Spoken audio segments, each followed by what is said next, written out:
tell my roommate that I'm not comfortable with her having her friends at our house.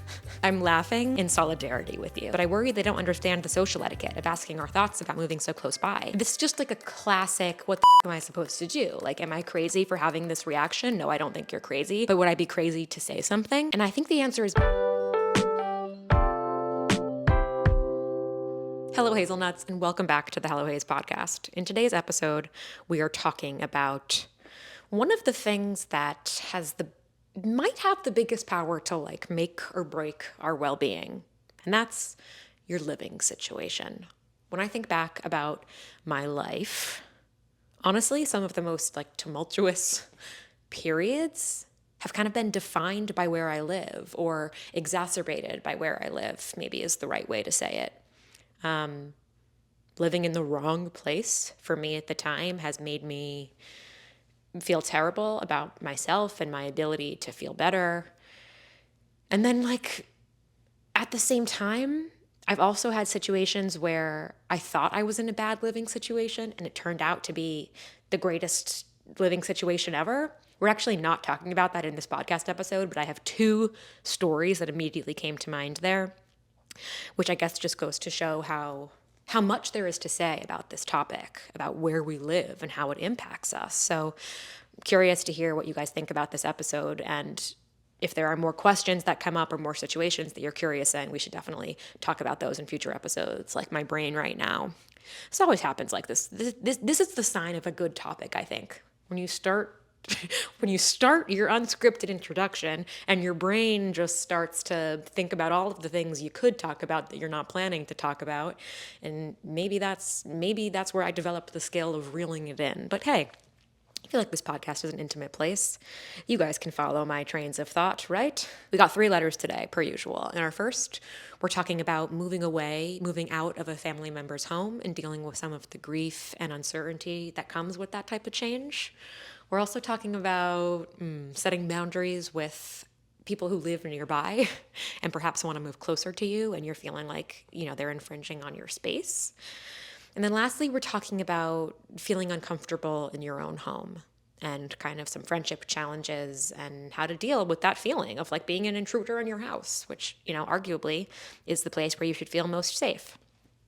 So we got some good ones.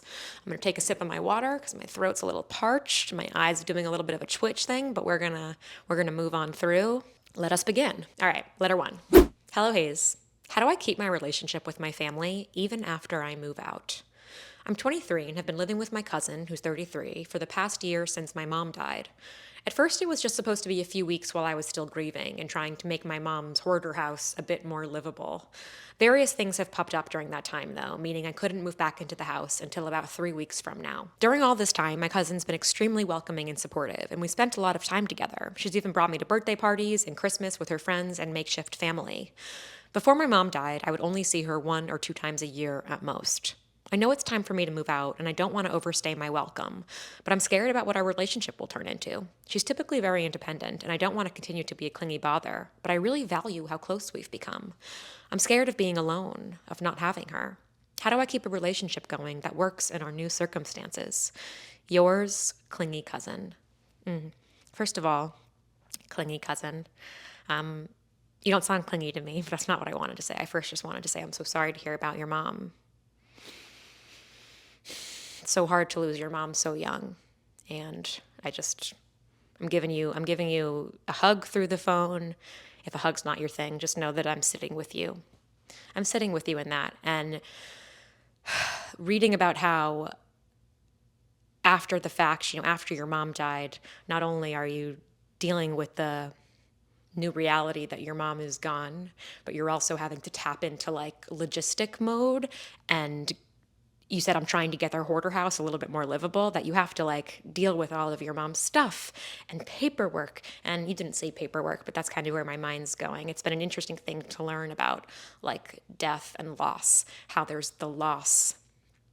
There's the feeling and the loss of the person and that grief, and that can sometimes be pushed aside.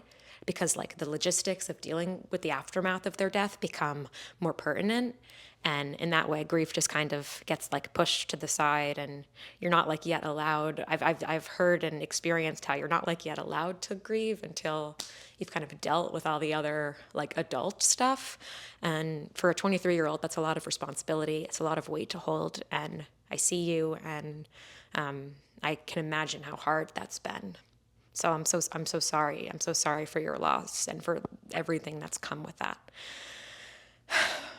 It's really special that your cousin welcomed you in, or it's not special that your cousin welcomed you in. What feels special is that you saw each other once or twice a year, and you moved into her home with her, and that she's been welcoming and supportive, and that this has been like a reprieve for you in your grief. I think that's a really special thing, and nothing will make the loss of your mom like worth it, or that's not what I'm trying to say, but I think sometimes gifts can come from loss, and maybe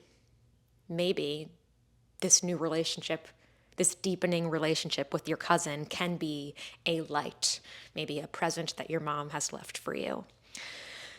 And I understand all of the feelings you're having about moving out. You know, your cousin's 10 years older than you are, 33, so, not old enough to be your mother, but certainly a maternal figure. And the fact that you moved in so shortly after your mom's death, like, I could understand how leaving your cousin's home feels like another death impending, It feels like another loss. And thinking ahead to it, I could imagine how you're like, pre-grieving this next big loss from your life. And after losing your mom, I can see how you'd be worried that this is going to feel the same way. And there might be some similarities. I don't know how to predict those. But the benefit here is that I think you can talk to your cousin about the things you're feeling. And I think that you can take action so that your cousin is still a part of your life. Like, there are things you can do to maintain a relationship, even though inevitably your relationship will change, which maybe we should just call out. You said, I'm scared of being alone, of not having her. How do I keep a relationship going that works in our new circumstances? I think that the reality is there will feel times that you don't have her because you don't live together, and when you have the proximity to someone, the relationship is inevitably different. I guess I want you to know that the circumstances will be new, but that doesn't mean your relationship is going to completely fizzle out. It will change. And I think the more that you can kind of talk about that change and expect it so that it doesn't feel like a surprise, I think the better off you'll be. That doesn't mean that expecting something stops us from feeling pain when it happens. Like, how many times in my life have I been like, okay, Hayes, like, this thing could happen, or this is going to happen. Prepare for it, and then it does. And I'm like, oh, fuck, I wasn't prepared for this at all. So there could be an element of that to this. But I think you're doing a really good job of that here. Like, your letter, you seem to understand that things are changing. It's time to take the next step. It's time to move out. It's going to be different, and you don't want it to be lost. And I don't think it will be lost. I really don't. I'm curious where you're getting the idea that you're a clingy cousin. I know you said that your cousin is typically pretty independent, but what makes you think you're clingy? Like, is that a label that you're putting onto yourself because you're feeling insecure about being there? You're feeling self-conscious about leaving? Is it that your anticipatory anxiety about feeling lonely and sad and grieving when you're gone is making you feel clingy? I think sometimes that's a real thing. Like, we know that we're gonna feel lonely later. And in preparation of that, we feel like clingy now because we're imagining our future self. I guess I don't see any evidence here. Granted, I didn't hear from your cousin. There's no evidence to me here that you are clingy or have been clingy. And the fact that you're feeling sad about leaving, I don't think means you're clingy. I think that makes you human. I think it makes you human. You're a grieving human. That's not the only type of human you are, but it is part of you now and forever. So I don't think you're clingy. And I think that it could help you as you plan for the future and kind of think about yourself stepping into this new role. Like, don't think of yourself in these like weak, vulnerable terms.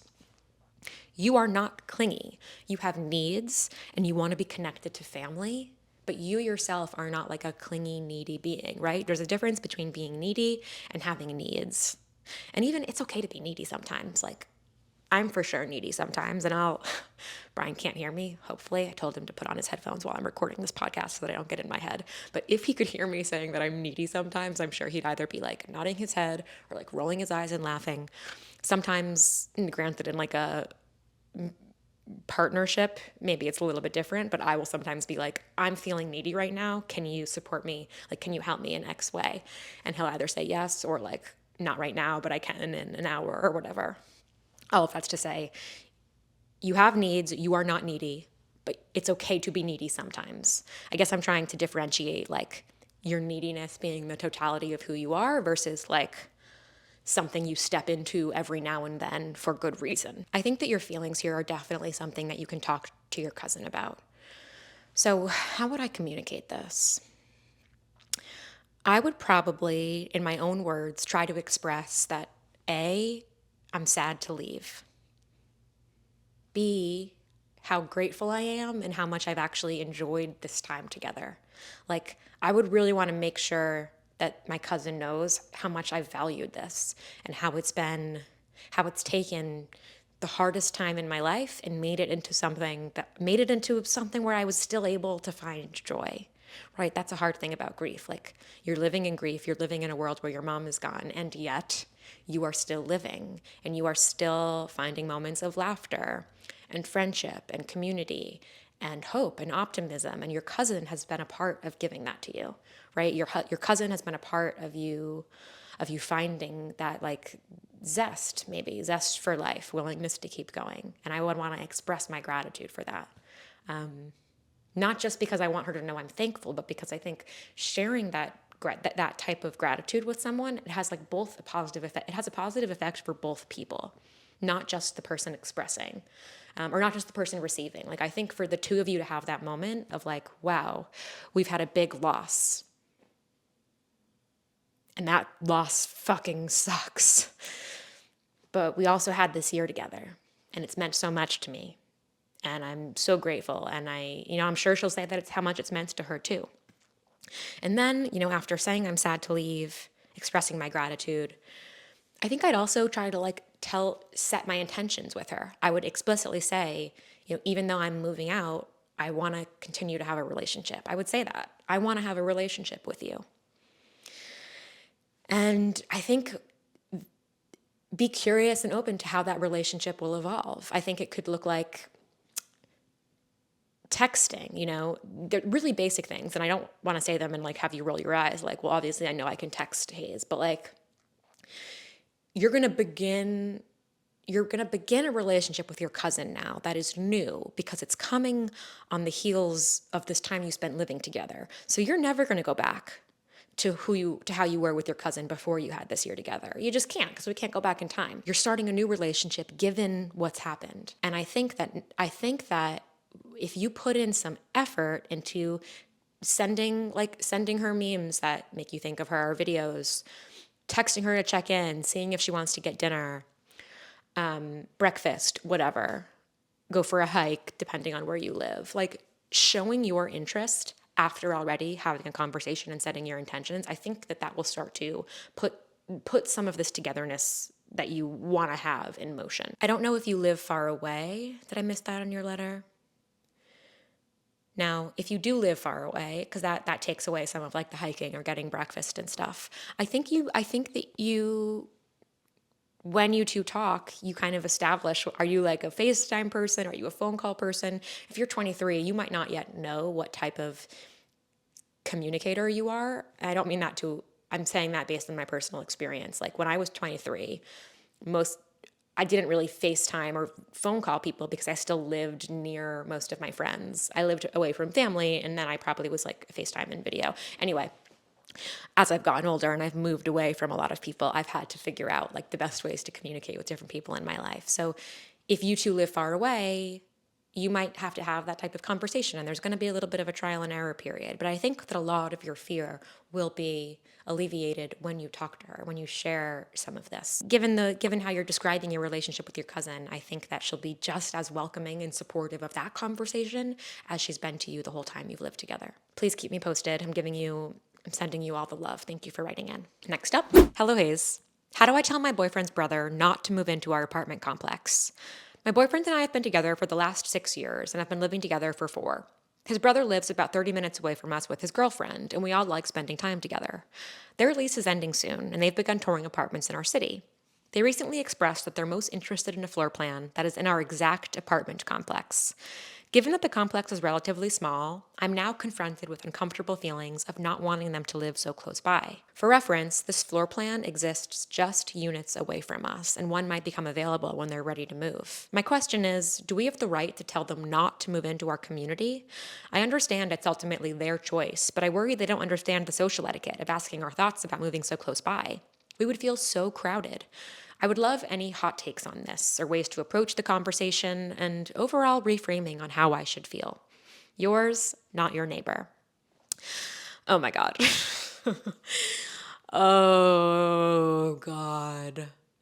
I mean, I get why the thought of your, brother-in-law type figure moving into the same unit as you, potentially on the same floor. I get how that could irk you. I totally do. And this is one of those interesting ones where like the relationship that you have with your siblings or that you have with your significant other's siblings, like will make you have such a different reaction to this question. Like some people will be like, oh my God, that's fucking crazy. I would love to live near my sister-in-law. I feel like most people would have the same reaction if this were a conversation about your boyfriend's parents, like your mother-in-law or your father-in-law living in, the same street as you or the same unit. I know that most of my friends would have a similar reaction to that, despite how much they like their in-laws. But siblings, this is interesting. This is interesting. Do you have the right to tell them not to move in? I think it depends on the type of relationship that you have. I mean, you have the right to do it. You definitely have the right to do it. I would say it should be a conversation between brothers, but should you do it is another thing. I also actually, before we even get there, it kind of sounds like you're jumping to some conclusions. Tell me if I'm wrong here. Like, are you freaking out about them moving into your building just because they've said they want a floor plan that's similar to one in your building? A floor plan? Isn't it possible that that type of floor plan could be available in many buildings? Like, how unique is this floor plan? I could be wrong if it's like a floor plan that's like really special with like an arched doorway that leads to like a special nook. And in the nook is a secret passageway that leads to a Harry Potter cupboard, or, like how unique is this? How unique is this floor plan? And I'm saying that not to make fun of you, but like, is there a chance that you're kind of jumping to conclusions and there's some magical thinking going on, or you're like making a big deal of something for yourself? You're getting yourself all riled up for something that like hasn't happened yet and frankly might not happen. I want to just, you check yourself there, because I think we can all do that, especially with like family dynamics and in-law stuff. And I'm saying in-laws, I know you're not married. I know you and your boyfriend aren't married, but I feel like long-term relationship, families of significant others, it's just easier to refer to them all as in-laws. I'm laughing in solidarity with you, because this is just like a classic, what the fuck am I supposed to do? Like, am I crazy for having this reaction? No, I don't think you're crazy, but would I be crazy to say something? And I think the answer is maybe. Like, if it were me, would I care if my sister and her boyfriend were moving into the same complex? I probably wouldn't care, because I wouldn't be afraid of like, I know that my sister and I would want to have our own boundaries, and it wouldn't bother me to run into my sister. And I don't think I'd care if it were Brian's brother and his family, and especially not now because of my precious little nephew. I get to see my nephew and I would just hang out with him as much as I possibly could. But it doesn't really matter what I would do. I'm not basing my advice off of my relationship with my siblings and my husband's brother and his family. I'm basing it off of what I would do in your situation. Now, your situation, you say you like spending time together. I think you got to talk about this more with your boyfriend, and I would encourage you to think about what are these uncomfortable feelings about? I'm confronted with uncomfortable feelings of not wanting them to live so close by. Well, why? What about that feels uncomfortable for you? When you picture that, what are the things that are coming up in your brain that you're wanting to avoid? Is it making small talk in the elevator? I think you should think about what about this is actually upsetting. And then once you have that list, being like, okay, how upsetting are these things really? Because sometimes we're contrarian for like the sake of being contrarian. And I don't know if that's always such a good way to be when it comes to like making decisions about how we behave with people we love. So ask yourself, like, am I just kind of freaking out about this on principle? Do I really care? Will it really actually affect my life? And if there are some things that you are genuinely concerned about when you make that list, talk about them with your boyfriend. And I think that before you tell them not to move in, like it's worth a conversation, you and your boyfriends, to figure out how you can manage these uncomfortable realities together. Like you're a partnership.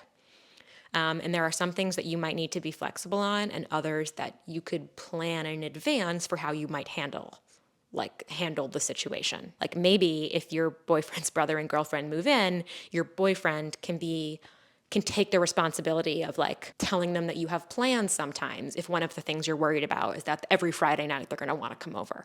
Like you can have a conversation with him about that and he can tell you and plan and then actually follow through with like, no, I'm not going to be a pushover. Don't worry, they won't be here every week.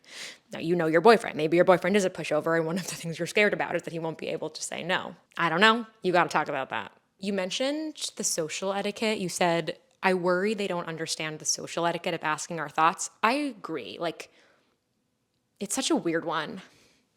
Social etiquette is such a strange thing because, like, it's so subjective. I think I would if I was considering moving into a building with the same building as someone, as a family member,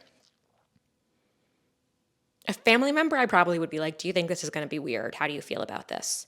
I wouldn't run it by a friend though, because I know that I am able to respect people's boundaries. And I know that even though we lived in the same place, it wouldn't be like I was demanding access to them or something. I don't know if I agree. I don't know where I stand. I'm trying to think about where I stand on the social etiquette of this. Like, would it be a social faux pas for them to move into the building without running it by you? Well, what would you say? Like, I don't really believe in asking people permission if we're just doing it to check off the box that we did.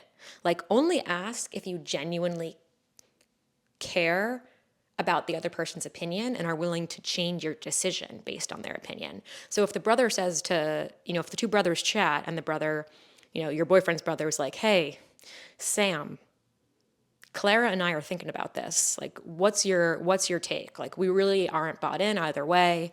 What do you guys think?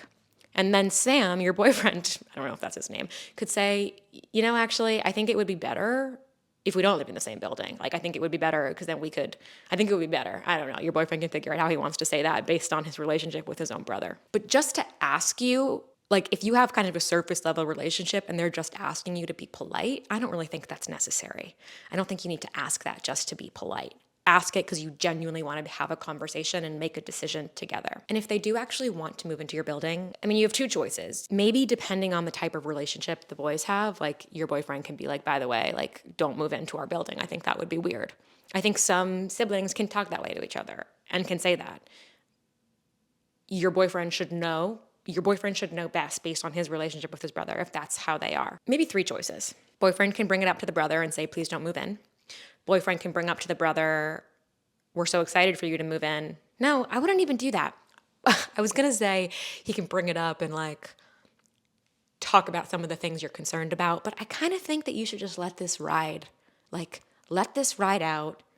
Unless there's some serious dynamics going on here that you're not telling me, let this ride out. Don't jump to conclusions about whether this will be good or bad.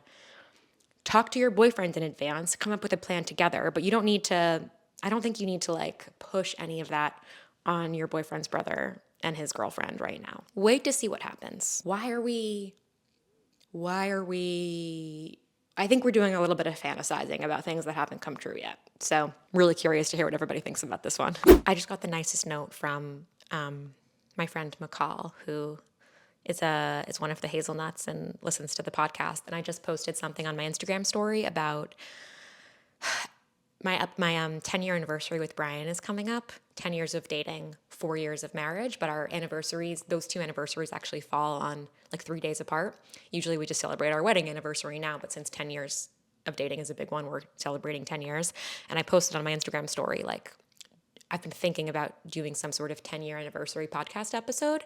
And when I started making Hello Haze, I started by making a lot of relationship content. Brian would be in some of my videos, and I made a lot of advice-y videos that really centered my relationship. I quickly realized that there are a lot of hard parts about making content and a lot of hard parts of sharing myself and my opinions, and some of them are just part of the job, right? However, I still get to decide what type of criticism or what type of feedback I want to open up parts of my life to, and my opinions, opening up myself, my personal experience, my mental health, my personal stuff, opening myself up. My relationship, though, involves another person, and I just have, in the early days, I realized that like my ability to handle criticism or feedback about my relationship was like, I kind of didn't want to open up that part of my life to the internet. However, this podcast feels more of like an opt-in experience. I think that the Hazelnuts who listen to the podcast are listening in good faith for the most part. So I'm more comfortable doing some type of episode. Like, I'm more comfortable doing something about my relationship here. And I posed that on my Instagram, and I asked people what type of framing they might be most interested in.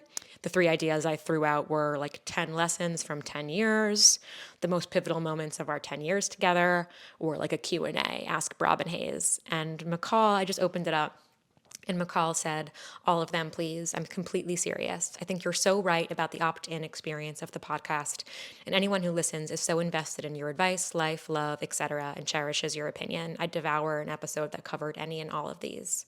And that encouragement means so much to me. I try not to, I try to make most of my decisions based on like a knowing internally, because that's like the one thing I can control. But I am so grateful for the feedback from you guys. It means so much to me. It's going to make me emotional. Hearing encouragement from you means a lot. And so many of you have been listening for so long, kind of through all of my breaks and all of my breaks and breakdowns and trying to figure out how to make this work. And just like little notes, maybe let this be a reminder that like these little notes that you send to me or to others that might mean nothing to you, or you might even feel insecure or nervous about sending, like they mean a lot to people. They mean a lot to me. You have that episode to look forward to in the next couple of weeks. And with that, let's do letter 3. Hello, Hayes. How do I tell my roommate that I'm not comfortable with her having her friends at our house? I live with 2 of my best friends. One of them has a few other friends who have not been very nice to me or our other roommate. We've tried to be welcoming and kind when they come over, but it's never reciprocated. There have even been times her friends won't acknowledge we exist at all. We understand if they don't want to be friends with us, but their actions make us extremely uncomfortable. We usually scramble to find somewhere else to go for the night if they're coming over. These friends are moving down the road from us in a few months, and our roommate is very excited to have them nearby. We know this means they'll be around our house a lot more, and we want to set boundaries before they move in. Is there a nice way to tell our roommate that we're uncomfortable with her friends at our house if they keep treating us this way? Yours, it's our house. Not feeling comfortable in your own home is truly one of the worst feelings, I think. And we can get to like the root of the discomfort and whether it's real or whatever, and whether you're right or you're wrong. But like, let's just acknowledge how fucking awful that is. What comes to mind for me, a time that I felt really uncomfortable, was when I was living in my sorority, sophomore year of college. I knew I was going to be uncomfortable before that living situation even begun. I knew it wasn't going to be for me, based on all of my experience with friendship and how I felt in group settings and whatever, yet I did it anyway, because at that time I was kind of doing the status quo thing and I thought that it was going to be the best for me. And, I don't remember all of the details around this. It's actually been an interesting thing I've been wanting to kind of look more into, like memory and how as time goes on, we remember pivotal moments of our life differently. This one being, in freshman year, I had a really close group of friends, and then we had a big falling out that I can't really remember all of the details why, though I know that I definitely had something to do with it. And then sophomore year, like we all lived in the same house, and the friendship breakup was so fresh then, like the wound was so raw. And I remember always feeling uncomfortable about like, am I going to walk into the bathroom and who's going to be there? Or am I going to walk into the kitchenette to get some cereal and like, who's going to be there? And that feeling made me, on top of kind of that feeling made me really unwell. It is a drain when you walk into a place that you're supposed to feel safe and you feel the opposite. You're in fight or flight. And again, thinking back to that experience for me, I was responsible for a lot of that. Like, I was definitely responsible for a lot of what led me to that place. And it still fucking sucks. So I just want to validate that discomfort you're feeling. And I agree that it's not sustainable and it absolutely needs to change. I also think there's another complicated dynamic here, which is like when you are best friends with someone, as you said, who has friends who aren't nice to you or who you don't get along with.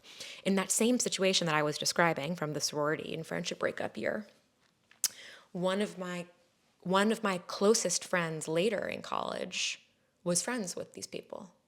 I shouldn't say these people. There's nothing wrong with them. I feel like these people has a like connotation. I was not friends with this group of girls anymore, and I had one friend who was kind of in the middle. She was my best friend, and she was also friends with them. And I think that there were some growing pains involved there, and some awkwardness, and sometimes hurt feelings and sensitivities. And ultimately, in our friendship at the time, it's no longer this issue now because it's 10 plus years later. We had to talk about that pretty openly. And I don't even remember all those conversations, to be honest, but like, if me and my friend were going to be friends, and if she was going to be friends with the other people, we were going to have to figure out some boundaries and how this was going to work and make sense, and how we could continue to love each other despite this difference with these other people. So all of that's to say, I think it can work. I think you can be friends with people who are friends with others that you don't vibe with, depending on what the reason for the not vibing is. But I think you got to talk about it. So my question for you is, have you talked with your third roommate about this situation?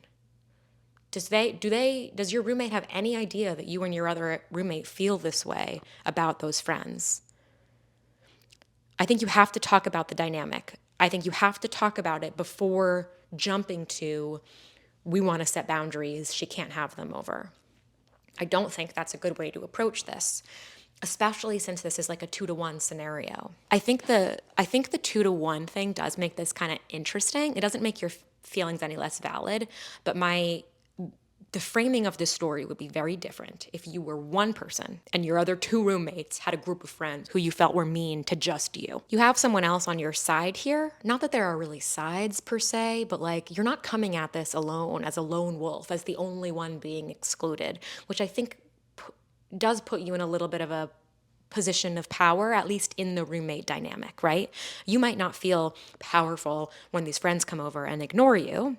However, in the context of the 3 of you as roommates, it's you and your roommate who feel kind of left out maybe versus the other. So I think you have to talk about it with an open mind. If your roommate is one of your best friends, then I think surely you can talk about this. And if you haven't talked about something like this before, like a hard, awkward conversation, then maybe this is a good place to start. Because maybe there's been a misunderstanding, which we will get to.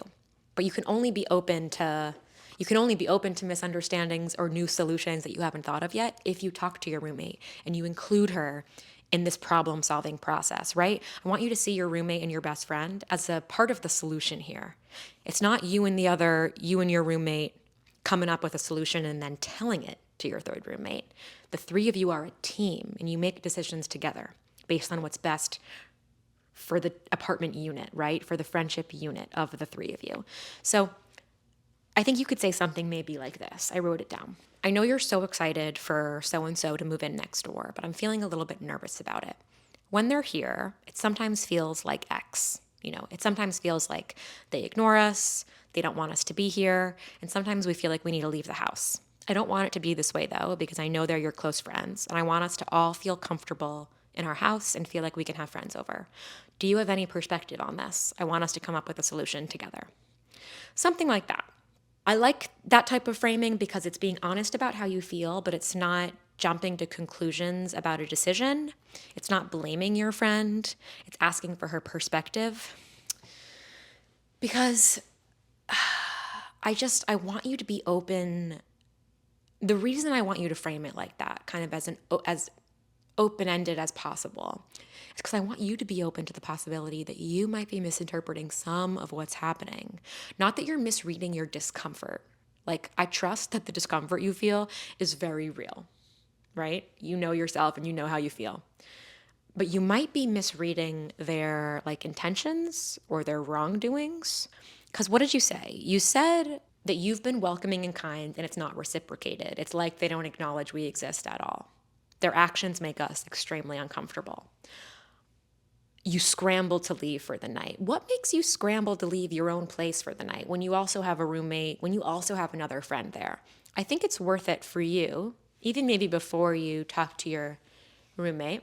I think it's worth it for you to think about specifically what is kind of triggering you in this way, what's making you uncomfortable. Other than not being what I perceive as friendly, what are they doing that feels mean? Because friendliness can be kind of subjective. And I don't know enough about this, and I don't want it to seem like I'm telling you like you're being crazy, they're doing nothing wrong, because I frankly don't know. But I want you to ask yourself so that you can become more confident in your approach. Like, what are they actually doing? And if it's just that they don't talk, if it's just that they aren't super friendly, what do I even mean by friendly? What are the types of things that you would be thinking that they would do? Are you looking for them to ask you about your day, to ask you about yourself, to want to become your friend? They could be, there are so many reasons why you might interpret someone when that's just kind of their personality and it isn't personal. Now, that doesn't mean you need to be friends with them. But if your roommate is friends with someone who's just kind of quiet or awkward, maybe a little socially awkward, maybe even a little inconsiderate, do you need to leave your apartment? I don't know. But some of this in asking yourself, what's happening here that's making me shut down? Why does it bother me so much when she has friends over that don't acknowledge that I exist? Why does that bother me so much? It could be helpful for you to come up with new solutions that don't involve you leaving. Maybe it's just that you don't expect them to engage with you. You know that when Jessica comes over to hang out with Marianne, Jessica's not going to be the friendliest person, and you don't take it so personally. I think it's worth it for you to think about why you're taking their actions so personally. Now, it could be because they are objectively being cruel. Maybe they come over and they make fun of you. Maybe you're trying to go to bed and they're screaming all night. Maybe you're cooking and they're pushing you out of the way to get to the microwave, or they're criticizing the way your food smells. But I would try to get specific here. I really would try to think about what they're doing that's making you guys feel uncomfortable. Because then when you're talking with your third roommate about solutions, you can actually get specific and not blame her for their behavior, but so that she can see what you're talking about. Maybe she'll say, that's just how Alexandra is. And then you have to think about what you're willing to tolerate. I don't think you need to leave your apartment. I don't think leaving your apartment when certain people come over actually could be a good solution here. I don't think it's a good solution if you're doing it because if you're not doing it willingly and happily as part of a solution of being a good roommate. It's okay for your roommate to have friends that you don't like. And it also is okay for them to come over and maybe sometimes that you leave. But you shouldn't have to leave with this feeling of shame and sadness and insecurity, right? You do it because you don't feel like hanging out with them and you'd rather just leave for an hour, Do it from a place of strength rather than from a place of, insecurity. I really do think my advice would be different if it was like your other two roommates have a group of friends and you are the one who was excluded all the time. The fact that it's both of you, I'm just kind of curious for the two of you to think about what you're reacting to for the group at large. Like, could there possibly be a part of you that wants to be friends with the group and that they seem disinterested? It's hurting your feelings more. Those are some of the questions that I would think about before just setting the boundary with my roommate. But if the three of you are best friends, I think you should talk about it together. And when you talk about it, in addition to being open to the possibility that you're misinterpreting their behavior, also be open to how you may be acting. Like, maybe there's something you've done too that has created some tension. I think that's important also. Like, maybe if you've left every time they've come over, it's also created the illusion that you don't want them there, which you don't. So there could be kind of like a big heart to heart, a big reckoning that needs to happen where we all get on the same page and kind of accept that we don't need to be best friends, but we can all tolerate each other a little more. We can take things less personally. But you'll only get there if you come to this conversation with your roommate with like an open heart. So that's what I would do. I'd ask myself these questions so I better understand where I'm coming from and what I'm reacting to, and then I'd have that open conversation with my roommate, and I'd go from there. And that is all I got for today. Ooh, I feel like there's so much more we could talk about when it comes to living situations and roommates. If you have any letters you want to send, feel free to send them to me. hellohazeadvice@gmail.com. Of course, about living situations, but about anything. You know, we talk about all sorts of dynamics here. It's always funny when I tell people that I make an advice column, I make an advice show, Hello Haze, they're always like, oh, what kind of things do you talk about?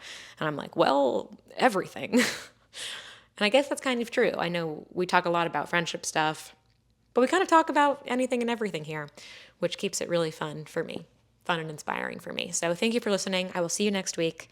Make sure to subscribe and follow the pod wherever you're tuning in. And I appreciate you so much. I love you guys. Love you guys so much, and I'll talk to you soon.